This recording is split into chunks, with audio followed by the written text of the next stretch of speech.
So, guys, I want to talk about AEW Double or Nothing. And I just saw on Ringside News and a couple other news articles that it was not a profitable show. And I do want to paraphrase this, and I also want to talk about it. The expenses reportedly included $150,000 for town airfare, $150 for broadcast production, $50,000 for catering, $14,000 for cleanup, $7,000 for comms package, whatever the hell that is, $70,000 for non-talent, $20,000 in ground transportation, $2,500,000 in hotel expenses, $60,000 for security, $30,000 for LED sets, $75,000 for lighting and rigging, $100,000 for local management services, $10,000 for medical, $400,000 for operations and technical support crew, $15,000 for production consultants, $7,500 for miscellaneous show props, $1,100 for rent, $30,000 for rental cars, $66,000 for rigging and riggers, $700 for RoboCam and other tech, $40,000 for sound package, $75,000 for stagehands, $10,000 for staging, $50,000 for transportation, and $2 million for talent. This is all for Ringside News. And I know, with a lot of AEW news articles and other things like that, with a lot of AEW news articles and other things like that, sometimes I think it's a little questionable. Just like with WWE, it's all a little questionable. I do not believe $2 million for talent. First of all, I would say a couple of things. That it might be like saying, you take...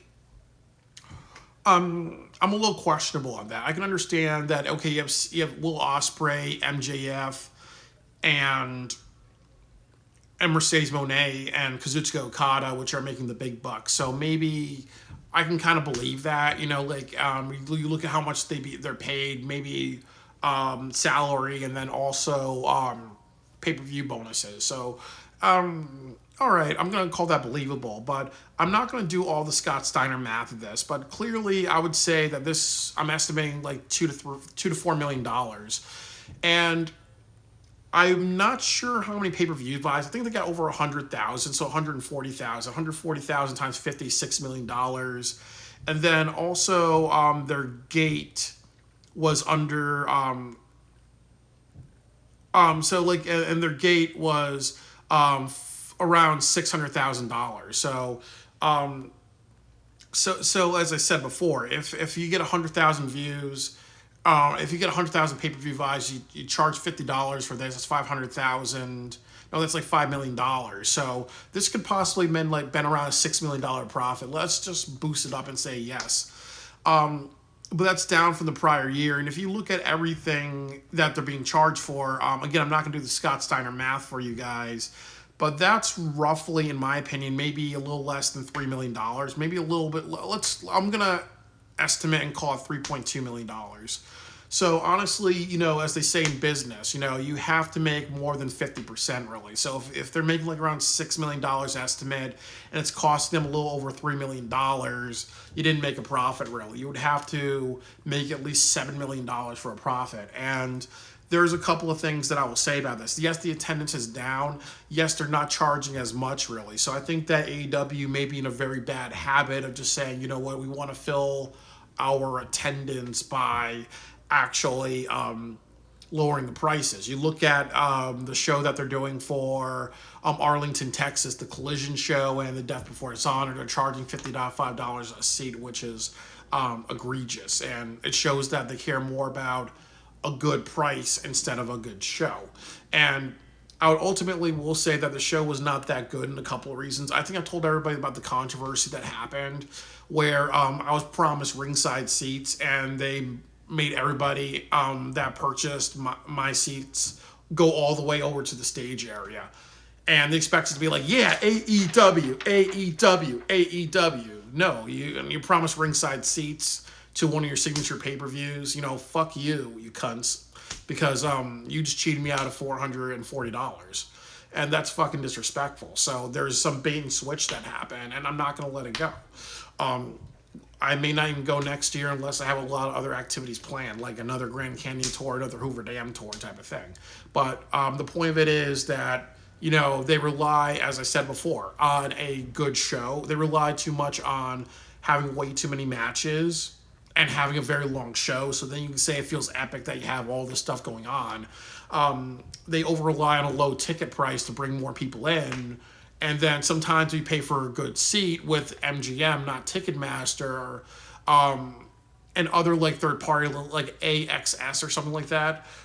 They will bait and switch you. They'll say, okay, maybe ringside seat. Yes, I paid $400 for it. You go there, they switch you somewhere else. You complain about it, they'll get security to throw your ass out. So, and as I said, I'm not a mark. If you promise me, if I'm promised this and I get something else, I'm not going to be saying, okay, well, that's at least good. One time I was ordering sushi at a restaurant. I want to do the all-you-can-eat buffet, and the guy and the manager said, no, you're not going to do this. We're not going to do this. I'm not going to lose money. And then I had a sushi dish because, he was also pressuring me to stay. And he also had a young daughter. So I was like, you know what? I don't want to fight in front of your daughter because, you know what? I was thinking that because I can fight. And I don't like being disrespected and treated like I'm stupid. I left them a bad review and never went back to that sushi restaurant, Sushi Mishu, on Willie Avenue in New Haven, Connecticut. But the point of it is, you don't bait and switch people. But this leads me to, I think, a lot of the issues that we're saying. That honestly, the reason why they got low attendance and they had to do all this stuff is because, as I said, they're more about filling the arena with people to say we got a big attendance. So they're getting off a lower. So they're in the cycle of just saying, okay, we're gonna have it at a lower price. But that's what happened in WCW. Obviously, if you're gonna see Ric Flair and Macho Man, and Hulk Hogan, and Scott Hall and other people for pennies, why not do that? If you were in WWE, they would say, okay, no, $800, $900. For an average seat, $12,000, $14,000, $20,000 for a ringside seat. So that's one thing that they really just they advertise on being a bargain. The next thing that I'll say is that they spent so much time on CM Punk in AEW instead of Swerve Strickland. And then also when you look at the show, what were you doing with Mercedes Moné? Obviously the past couple of weeks she was not on television, and I understand why. You wanted to advertise this as her first big match. So what would happen if you had a bunch of matches and people were like, oh, well, look at Mercedes Moné, look what she's doing. You have a women's division that's really underrated. You had Toni Storm versus Serena Deeb. Who the fuck is Serena Deeb? You could have done Saraya or somebody with more notoriety. Britt Baker was fine, or she was a little bit injured and could wrestle a good match. Bring back Britt Baker. You could have done Thunder Rosa. I don't think you even have the Acclaimed on this card. The next thing is, you know what? You could have easily done something like have MJF. Like we were reading ringside news that MJF is going to appear, and he wants to confront Adam Cole. What would happen if you advertised that before the pay-per-view and people were like, okay, yeah, MJF's going to see this. I'm going to pay $50 to see what MJF has to say and all that. You had Swerve versus Christian Cage. What if you had Swerve versus Bryan Danielson? What would have happened if you had Swerve versus Will Ospreay, and then you have Swerve versus Will Ospreay 2 at Forbidden Door? What would have happened if you had Swerve, like I was saying, Swerve versus Will Ospreay? What about Swerve versus Adam Copeland? Swerve versus Bryan Danielson? Swerve versus John Moxley, or a few other things. Christian Cage is a great guy, but he's not a main event star. He's not a draw, really. So, and then also you've not done a lot with Swerve. He's the 9 p.m. He's the 9 o'clock champion. A lot of people were behind Swerve, but you didn't do a lot of stuff with him. And then also, they should have overruled what he said. Swerve Strickland said that he wants to be unpredictable. So that means, instead of being at the beginning of the show or the end of the show, put him in 9 o'clock, put him in other parts, have him appear on Collision after he wins the title, talking about what it means to him instead of on Dynamite, which was really stupid because, he needs to be presented as a champion. And part of it is if you wanted to be Mr. Unpredictable, that does not actually work. You had Swerve had a feud with Brian Cage. Okay, I'm okay with that because Brian Cage it shows what Swerve can do, but they're not going to do anything with Brian Cage afterwards. You have him feud with like those two wannabe Samoan guys, who had the most stupid looking gear that I saw on Dynamite this last week, that actually thought they're ripping off Egyptian culture, and other things like that, really. You could have had Swerve. Maybe you could have Swerve versus Christian on the television show, and then, Swerve versus somebody else. That would be a big draw, like Swerve versus Edge, Swerve versus Chris Jericho, Swerve versus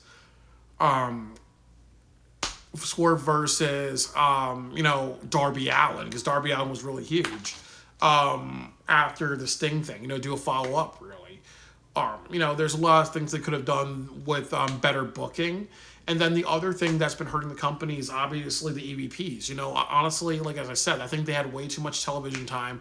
Like what they did this week with being annoying heels and then ending it with Hiroshi Tanahashi and the Acclaimed. That's how you take somebody annoying that people are not really into, and you end it with something that's great. You start with the vegetables and you end it with the steak and the dinner. So they just did a lot of really bad booking. And honestly, the first show after Dynasty was terrible. Usually with AEW, they have a pattern of really crappy shows right after a pay-per-view. And then the next thing that I will say is that honestly with Mark Briscoe, I don't remember if he was in a match, but why not have Mark Briscoe versus Chris Jericho for the ROH title? Why not have Mark Briscoe versus Christian Cage? Why not have Mark Briscoe versus Goldust? Why not have Mark Briscoe versus like Daniel Garcia or an up-and-comer? Utilize that. Maybe if there's a secondary person, utilize that. Why don't you have Athena wrestle? And what about Athena versus Saraya? Or what about like Athena versus Thunder Rosa? What about Athena versus Nyla Rose? Nyla Rose knows how to talk and get attention, really. So a lot of it is just really bad booking. I even said this, that the two people that should have faced Swerve Strickland was either Bryan Danielson or Will Ospreay. But you didn't do that. You had Christian Cage who just lost his title to Adam Copeland. So you have somebody who just lost a title defending a title. So a lot of it has just been poor quality. So it's just like and poor hype, really. I just think that they just have to be a bigger deal. And then I also will say that one thing that bothered me was that they showed a picture of Tony Khan holding a cake with Mercedes Moné, saying Moné, is this her birthday, whatever. So I think that sometimes what I think with Tony Khan is that there's so many things going on in AEW that, like I said, he's a fireman, and he's like one fireman in a burning forest. So he doesn't really, he just has too much to deal with in order to have a form of direction, really. I'm the same way. So I do think he needs other people involved in this. It's not a surprise to anybody why this happened. But, it is what it is, really. Just to reiterate, it's emphasizing filling in an arena with low-paying people. It's focusing too much on CM Punk. It's Twitter drama. It's not really a person saying, I want this company to be getting 2 million views, 3 million views, 4 million views every Wednesday. We need to come out and talk to the audience and say, we have issues with backstage drama and politics. We're going to have a human resources. We are actually going to say, the people who are hungry and want to be here, they're going to be here. The people that are just collecting a paycheck and don't give me a call about wanting matches and other things, we need to do some massive cuts and get rid of those people. This is not a welfare check. Mark Henry criticizes the company. I don't hear him talking about wanting to be here and building AEW. We need to get rid of him so long. It seems like Ricochet and Dijak are going to be wrapping up things with WWE. Why not have them? Type of thing, really. Oh, who's this Joe Hendry guy? I think it would be cool if he had a match or if there was an open challenge type of person, we should bring Joe Henry maybe, or even Matt Cardona. What if we had an open challenge between Dan Garcia and Matt Cardona type of thing? There's so many things that they can do to improve these things. I think Tony Khan just needs more. He needs Byron Andreas. He needs Byron motherfucking Andreas. He needs my ass to consult him on good ideas, really. So that's the thing. I think he needs more people giving him good ideas, just like yours truly. But I would definitely say that it's not a surprise why they have not drawn that much money. There's a lot of reasons that I'm saying that as well, really. So I definitely hope that as they go forward, they really focus on being profitable. And as I said, it's all about the stories. It's all about making the people who matter, and it's also just trimming away the people who don't want to matter. So it's eye opening, but it shouldn't be a surprise to Tony Khan. And I'm sorry, there's an idiot honking the horn outside. So. It's as I said, it's like what OTR Central said, about TNA wrestling, that sometimes there are things that are so obvious that it clearly should be obvious to you.